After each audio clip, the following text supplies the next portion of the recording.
Welcome back to Math with Matone.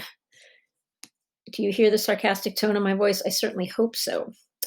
So, we've been working on finding the area of parallelograms, and the area of a parallelogram is, if you remember, area of a parallelogram is height times base. So, we also figured out that I just want you bigger. I guess not. It's very tiny. I hope you can read it. So let's also remind ourselves that a triangle, a triangle is always half of a parallelogram. So this is going to help us. This is going to help us a lot because if I know that the area of a parallelogram is the base times the height, I can kind of imagine, and I'm just going to kind of apparently I'm not in the pen yet. There we go. So I'm just going to kind of make a little bit of a dotted line or kind of a faint line. And roughly there's my parallelogram. And we're going to pretend that these are two congruent triangles. Now I know that the area of a parallelogram is the height times the base, but I don't want the area of a parallelogram. I just want this of the triangle. So now remember, I can choose any side as the base. And I decide that I'm going to make the base right here.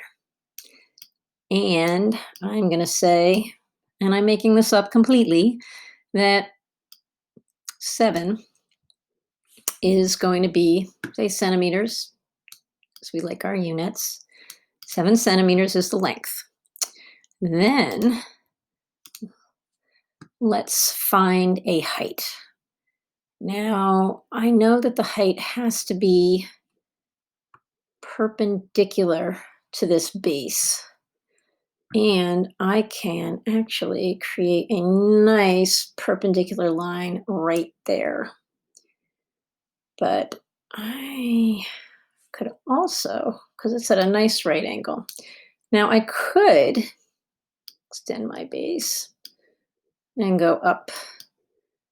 And there's my right angle and make that a height. Or any other line as long as I have it going perpendicular to my base.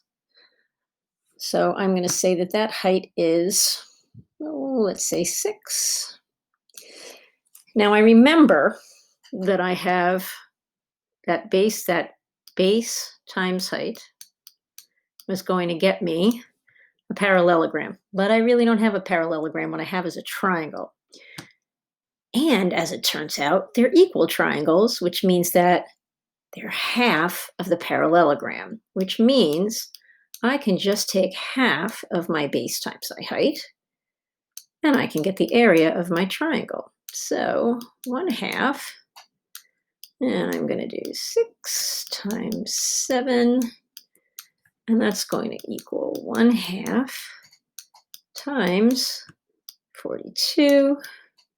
Remember, these are centimeters, and so the area of my triangle is 21